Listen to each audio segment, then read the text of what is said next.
Jovem Pan News, eleições 2024. Jornal da Manhã. Olá, muito bom dia para você que segue bem informado aqui na Rede Jovem Pan. Eu sou Marcos Souza e o Grupo RIC e a Jovem Pan seguem com a série de sabatinas com os candidatos à Prefeitura de Ponta Grossa. Foram convidados todos os partidos que têm representação no Congresso Nacional, conforme define a lei. A ordem de exibição das entrevistas foi definida em sorteio, acompanhado por todas as candidaturas. Todas as entrevistas terão 30 minutos. A nossa intenção é dar aos pontagrossenses mais uma opção para verificar ideias e propostas para que cada um possa fazer uma escolha consciente. O convidado de hoje é Marcelo Rangel, do PSD. Candidato, obrigado pela presença. Seu tempo começa a contar a partir de agora.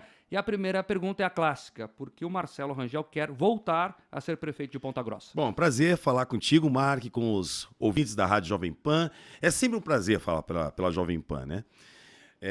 Eu estou muito feliz nesse momento e agradecido a Deus pela oportunidade de ser candidato a prefeito, agora mais maduro. Eu acredito que estou extremamente mais experiente por conta não só dos mandatos de deputado, mas também por ter passado na prefeitura de Ponta Grossa por 2 mandatos, ter sido aprovado pela população. Eu terminei o mandato com mais de 75% de aprovação e depois me tornei também secretário e deputado estadual, trabalhando com todos os municípios do estado do Paraná. Hoje eu posso contribuir muito mais com a nossa cidade, sou apaixonado e também adoro ser prefeito, porque ser prefeito é poder ajudar as pessoas que mais precisam.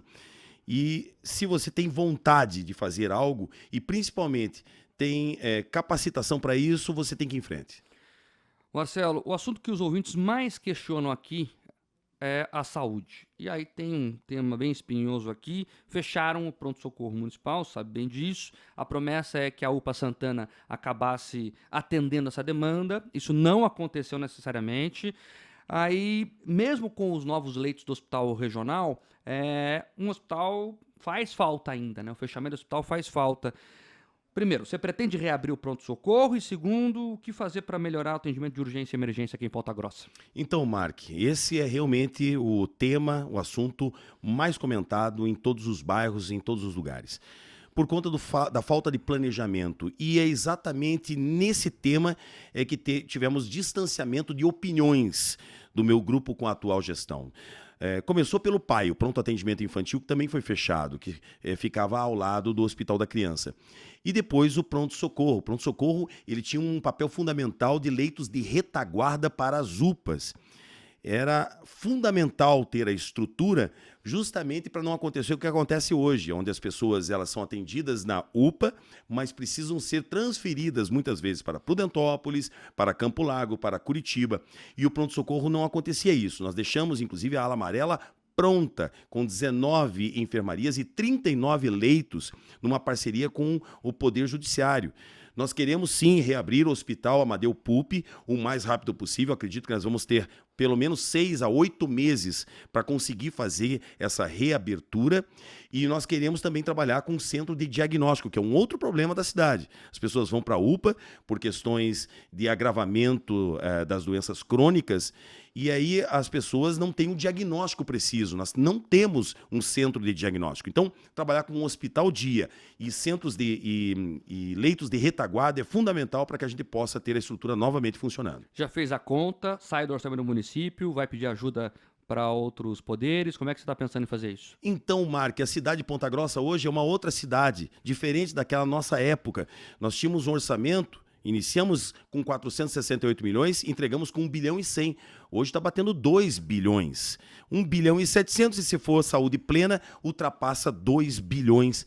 Quer dizer, nós estamos falando de uma cidade muito rica, que tem dinheiro no cofre. E, na minha opinião, dinheiro no cofre, sobrando, não está se transformando em serviços, na minha opinião, é má gestão. Existe sim a possibilidade de parceria com o governo do estado, que eu tenho o apoio do governador Ratinho Júnior, mas a própria cidade de Ponta Grossa pode absorver serviços essenciais, principalmente na contratualização de leitos imediatamente na Santa Casa, no São Camilo e no Bom Jesus. Isso nós vamos fazer já em janeiro, para poder diminuir essa demanda tão grande por leitos clínicos e também psiquiátricos, que é um outro problema que a cidade tem. E abordar isso agora, Marcelo, a questão do autismo, por exemplo. Você pegar lá a fila pela consulta especializada, para atender todo mundo que está na fila, são 20 anos. Alguma coisa tem que ser feita. Qual a sua proposta? Então, na questão do autismo, é uma preocupação que eu tive, inclusive, quando estava na Secretaria de Inovação, porque é algo novo para o mundo.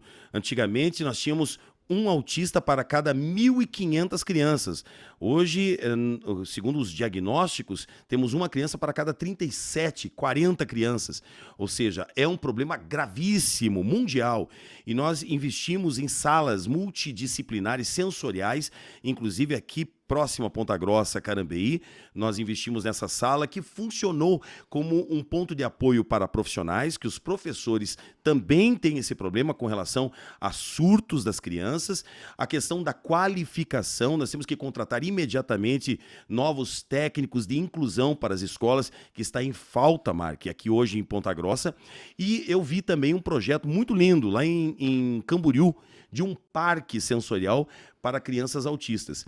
Essa sala funciona porque está tendo inclusão dessas crianças também com outras crianças e nós precisamos dar também apoio psicológico para pais e mães. Ou seja, é uma das minhas prioridades com relação a isso. E, claro, com relação à questão psiquiátrica, nós temos que aumentar em muitos leitos de psiquiatria que em Ponta Grossa hoje não existem. O São Camilo está no limite máximo. Nós temos que aumentar imediatamente em pelo menos mais 30 leitos.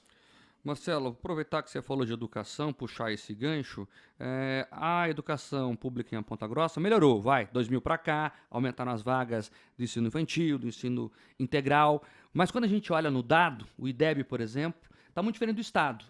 Até Castro está melhor que Ponta Grossa, todo respeito a Castro, mas é uma competição boa nesse caso. O que Ponta Grossa tem que fazer para melhorar a qualidade do ensino e melhorar os indicadores? Então, Mark, eu fiquei muito triste com o resultado do IDEB em Ponta Grossa, porque ele estava em crescente. E até porque a nossa estrutura é maravilhosa, a estrutura das escolas em tempo integral, nós entregamos 84 escolas, inaugurei essas escolas com toda a infraestrutura. Mas não é somente parede, não. A gente precisa também ter investimento pedagógico pesado, e principalmente nos contraturnos, porque escola em tempo integral precisa ter empreendedorismo, robótica, novas profissões, enfim, até mesmo bem-estar para as crianças. As crianças elas não podem ficar ociosas dentro das escolas, e é o que está acontecendo, infelizmente. Alimentação é básico, né? São 4 alimentações. Nós começamos as escolas em tempo integral copiando Coreia do Sul justamente por conta da alimentação. Foi assim que na Coreia iniciou as escolas em tempo integral. Nós fizemos também estrutura realmente invejável, que é referência no Brasil. Tanto é que nós ganhamos o prêmio Prefeito Amigo da Criança por conta da educação. Agora, você está certo. Nós queremos abrir um programa chamado Ideia. Esse programa, ele valoriza os profissionais e premia as escolas e principalmente diretores e professores com viagens internacionais e com outras premiações, até mesmo com valorização de remuneração para as escolas que obtiverem os melhores êxitos, não só no IDEB, mas também na evolução da alfabetização das crianças. Nós queremos alfabetização até o 3º ano, as crianças precisam estar alfabetizadas. Isso é o que preconiza o nosso projeto de educação para o próximo mandato. E educação profissionalizante? Pergunto isso pelo seguinte, a gente vê que o mercado de serviços de Ponta Grossa, principalmente, carece de gente bem formada para atuar nesse segmento.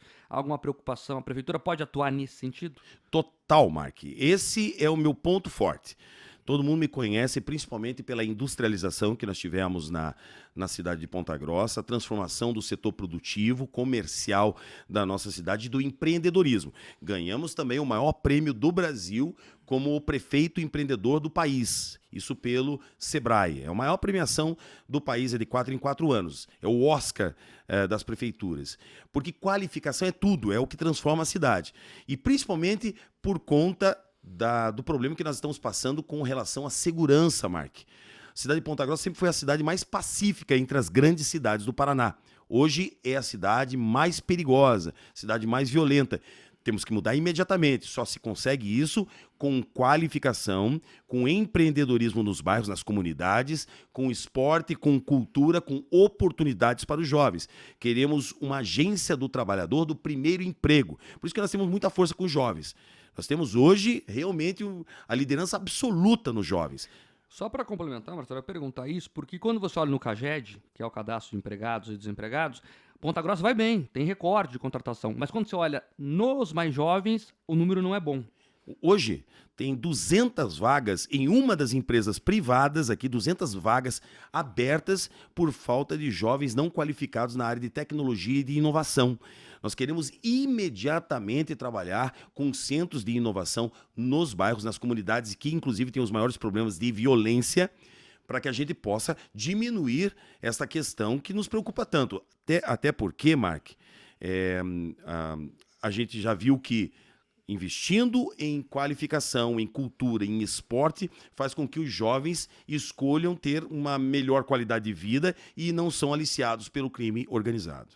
Perfeito. Mudar de assunto, Marcelo. Habitação. Ponta Grossa é uma das 3 cidades do Paraná com o pior índice habitacional, né? Tem o maior déficit habitacional do Paraná. Você pega ali os números de algumas organizações, são pelo menos 3 mil famílias que vivem em áreas de risco iminente, na beira do rio, na encosta, enfim.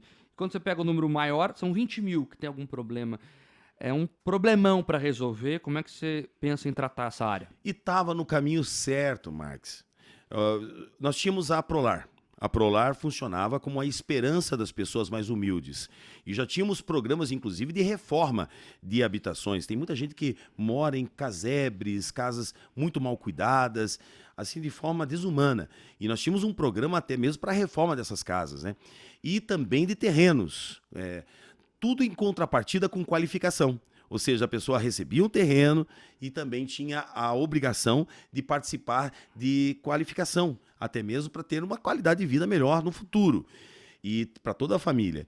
E nós conseguimos oferecer 10 mil oportunidades de moradia, tudo em parceria com o governo federal e com o governo estadual. Nós sempre tivemos uma boa parceria institucional com os governos. E isso se mostrou eficiente no passado com relação à habitação. Mas foi fechada a Prolar. Nós vamos reabrir a Prolar imediatamente também e vamos oferecer um programa de habitação desde o início. Até a questão básica, como eu falei, de reformas, aos terrenos, até a casa, que é, na verdade, o maior bem que uma família pode ter. Então, nós temos uma prioridade absoluta nisso. Mas já tem dinheiro, já tem espaço que você pensa em utilizar para fazer esse conjunto? Eu não sei como é que você está pensando em organizar tudo isso. Da mesma forma que fizemos no passado, com parceria público-privada, as empresas, elas pretendem investir muito pesado em habitação na nossa cidade, não só na questão popular.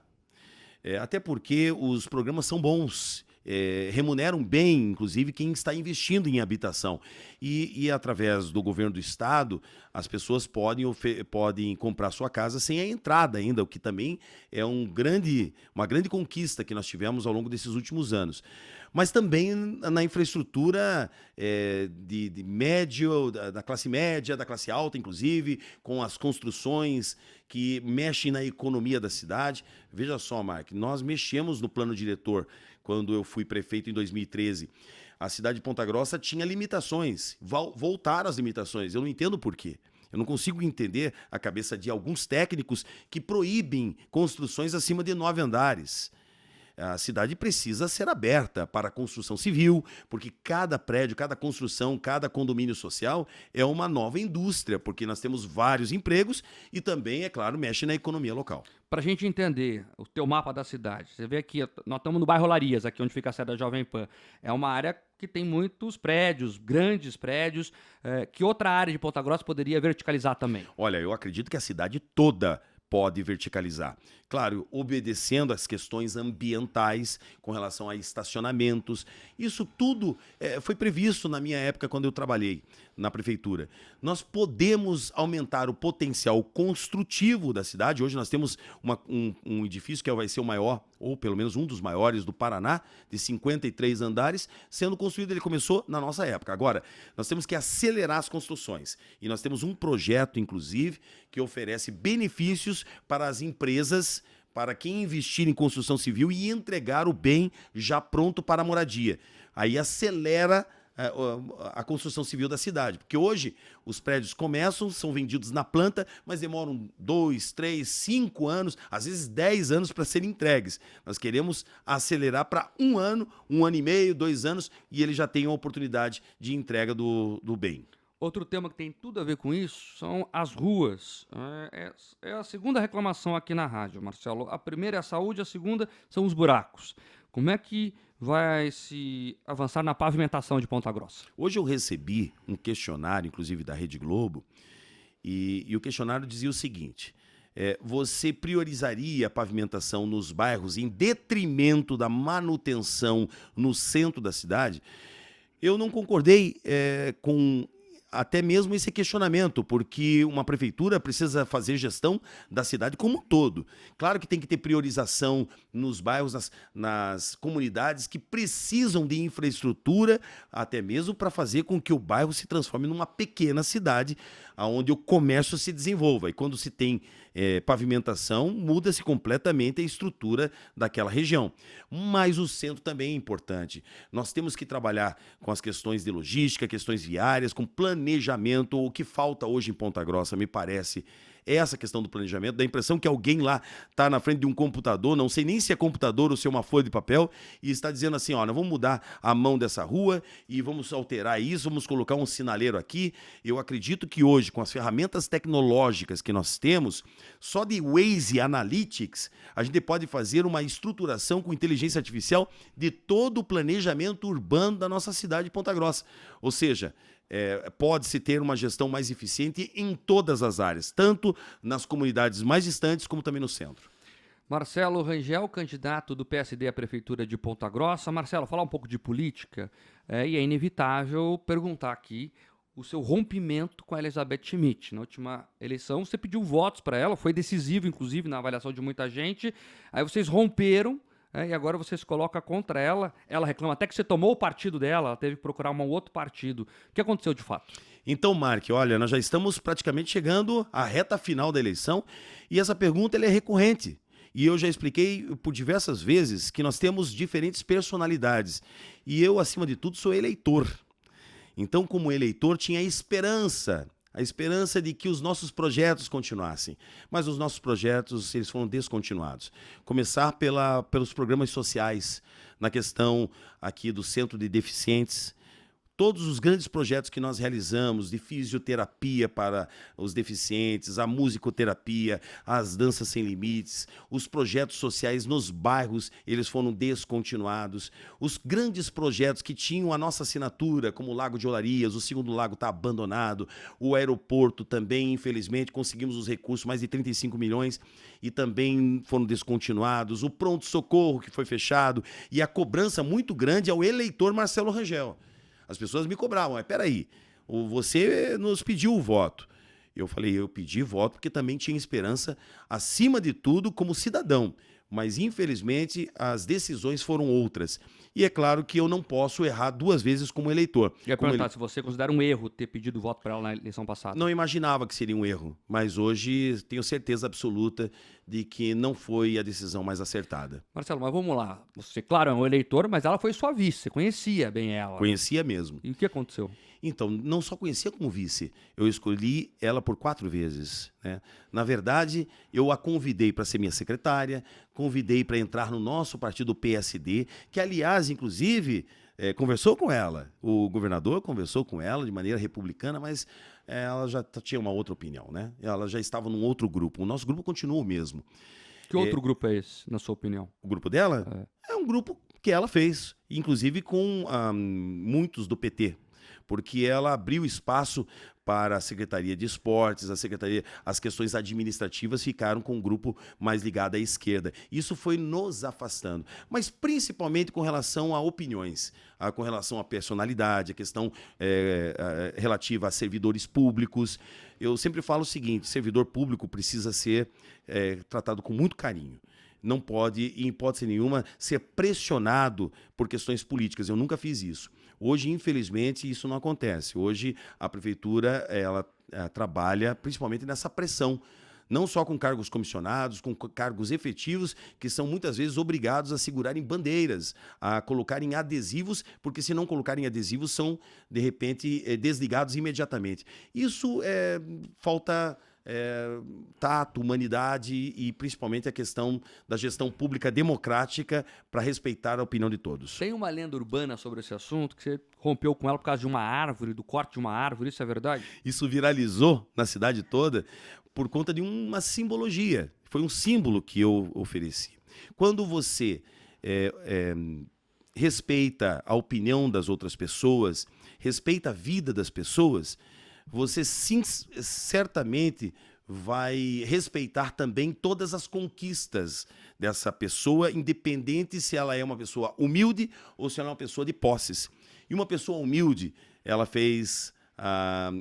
plantou uma árvore e essa árvore não foi respeitada. Então foi uma simbologia dizendo que realmente temos opiniões diferentes. Mas como eu já falei, Mark, não gosto nem de falar a respeito disso, até porque fala-se em rompimento.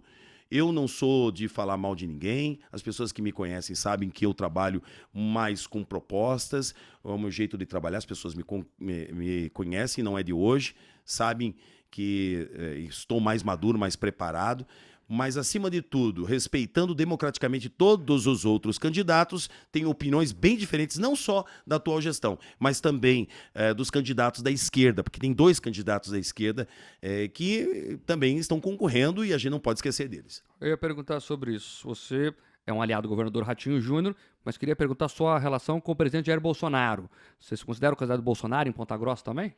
Ah, sem dúvida nenhuma, eu apoiei ele, né? Eu estive ao lado dele na campanha do presidente, nós tivemos sempre contato, apesar, inclusive, de ter diferentes opiniões sobre algumas questões, principalmente com relação à Covid, mas sempre tivemos juntos, porque eu não sou de esquerda, Mark, com todo respeito, não sou de esquerda. Aqui, na cidade de Ponta Grossa, nós temos 4 grupos. Tem a atual gestão, como eu já falei, tem opiniões diversas, e eu acredito que a cidade pode muito mais, principalmente com os recursos que tem e com os novos planos tecnológicos de atração de investimentos para ela deslanchar ainda mais e voltar a ser protagonista do Paraná. E tem 2 grupos da esquerda.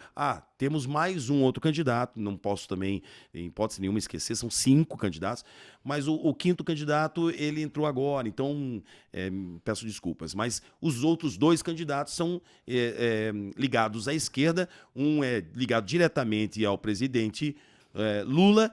A outra candidata também teve ligações diretas com a esquerda e principalmente faz parte da bancada de esquerda da Assembleia Legislativa. Marcelo Rangel, candidato pelo PSD à Prefeitura de Ponta Grossa.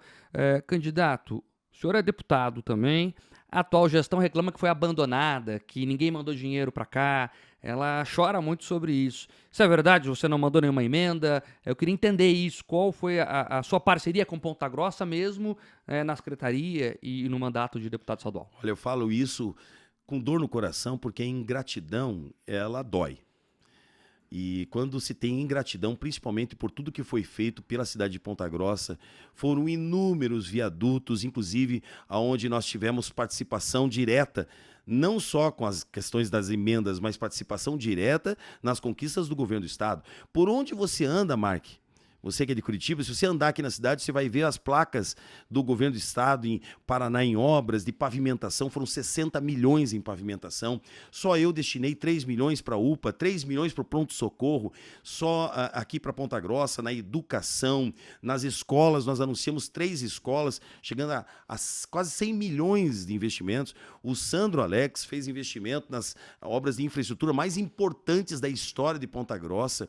Ou seja, aonde você vai nessa cidade tem recurso, tem trabalho nosso, não só como deputado, mas também como secretário de Estado e também como parceiro do governo do Estado. Marcelo, falar sobre transporte coletivo, você já até pincelou, mas vamos aprofundar sobre isso. Como é que você pretende encarar essa questão? Tem a discussão do novo contrato? Você quer mudar tudo? Como é que você está pensando em fazer isso? Olha, Marcos, se você fizer uma pesquisa aqui na Jovem Pan, vai dar 98% da população que reclama dos serviços do transporte público da nossa cidade. Até porque o transporte está recebendo 4 milhões por mês. Na nossa época não existia subsídio. Hoje, dinheiro do povo, as pessoas estão pagando para uma empresa privada e, infelizmente, os serviços ainda não estão a contento.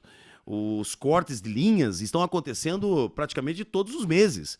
Quando as pessoas mais precisam, quando elas vêm, não tem mais aquela linha sendo oferecida, os carros continuam ainda com os maiores problemas, velhos, antigos, porque aumentaram-se ainda o período de uso de cada ônibus, ou seja, nós temos problemas muito graves nessa questão relativas ao contrato da empresa de transporte público. A nossa intenção é termos um novo contrato onde a administração não a administração apenas gestão administrativa, mas também a gestão financeira. Vai discutir tudo. Nós queremos um contrato novo, porque se a gestão financeira for por parte da prefeitura, hoje todo o dinheiro arrecadado por passagens e mais o subsídio entra no cofre da empresa, e é a empresa que faz essa gestão. E é por isso que há tantos cortes de linhas, porque a empresa visa lucro. Nós queremos... Mas vai baixar a passagem, por exemplo? Se você tem a gestão financeira do contrato, a prefeitura tem total autonomia para baixar ou até para não cobrar, se ela não quiser. Era a nossa intenção lá no passado. Nós fizemos um projeto e encaminhamos para a Câmara Municipal. Por conta de 2 vereadores da esquerda, eles engavetaram, nós não conseguimos implantar. Mas as outras cidades que já implantaram, inclusive tarifa zero, implantaram baseado no nosso projeto aqui de Ponta Grossa. E inclusive em Ceará, numa cidade com 400 mil habitantes. Ou seja, existe sim a possibilidade, depois que você tem a gestão financeira, de você trabalhar com benefícios. Exemplo, aquela família que está em dia com o IPTU, ela pode ter diferenciamento com relação a serviços. E no caso do transporte público, pode inclusive ter isenção. Ou seja, nós temos projetos muito bem feitos para transporte público, mas precisa repensar esse contrato. Infelizmente, nesse ano, a atual gestão está trabalhando para fazer esse contrato, como aconteceu antes do meu governo, de ter assinado antes de eu assumir, e aí eu não pude fazer absolutamente nada, porque contrato se obedece segundo a luz da lei. Candidato, o Ministério Público pediu a impugnação da sua candidatura, alegando que as suas contas foram reprovadas pelo Tribunal de Contas, repasses feitos à Guarda Mirim. Primeiro, queria entender o que há de errado, se há alguma coisa errada nesses repasses, e depois, existe risco da sua candidatura ser impugnada? Então, Mike, só explicando que não foram reprovadas. Houve uma irregularidade por multa em 2014, há mais de 10 anos atrás. A Guarda Mirim é uma instituição muito querida aqui em Ponta Grossa. E eles atrasaram o pagamento. Eles atrasaram um pagamento de R$22 mil. E segundo o Tribunal de Contas, o prefeito tinha que ter entrado na justiça com um processo contra a Guarda Mirim. Mas se eu tivesse feito isso na época, no dia de hoje nós não teríamos a instituição Duque de Caxias e nem a Guarda Mirim. Ou seja, um prefeito precisa ser solidário, um prefeito tem que trabalhar com as normas jurídicas, mas principalmente tem que entender o que é importante para uma cidade, o que é importante para uma instituição tão importante. Aí nós fizemos sim a cobrança de maneira oficializamos a cobrança, mas não entramos na justiça. O Tribunal de Contas entendeu que nós tínhamos que pagar uma multa. Nós pagamos a multa de R$5 mil. A promotoria entende que essa multa, depois de 10 anos, pode ensejar num processo que nós entendemos que judicialmente já está vencido. Até porque, se isso acontecer, o Brasil inteiro terá problemas com prefeitos que tiveram pequenas multas. No meu caso, foi R$5 mil de multa. Então, o Brasil inteiro teria que cancelar todas as candidaturas de prefeitos que já tiveram multa no passado.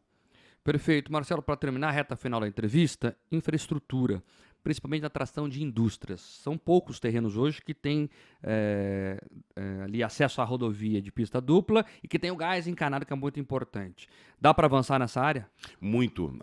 Como eu falei, Mark, o nosso trabalho mais reconhecido na cidade de Ponta Grossa é a questão da atração de investimentos. para as nossas grandes multinacionais. Foram mais de 40 indústrias, e dentre elas as maiores empresas multinacionais do mundo fizeram investimentos pesados aqui na cidade de Ponta Grossa, que transformaram a nossa cidade, que era a segunda cidade mais endividada do Brasil, numa das cidades mais ricas do país hoje, né? E nós temos que trabalhar com infraestrutura. Aqui nós já temos o gás encanado na nossa cidade, nós conseguimos lá no passado, já foi uma parceria da prefeitura com o governo do estado, então nós conseguimos avançar e por conta disso é que nós trouxemos também grandes empresas.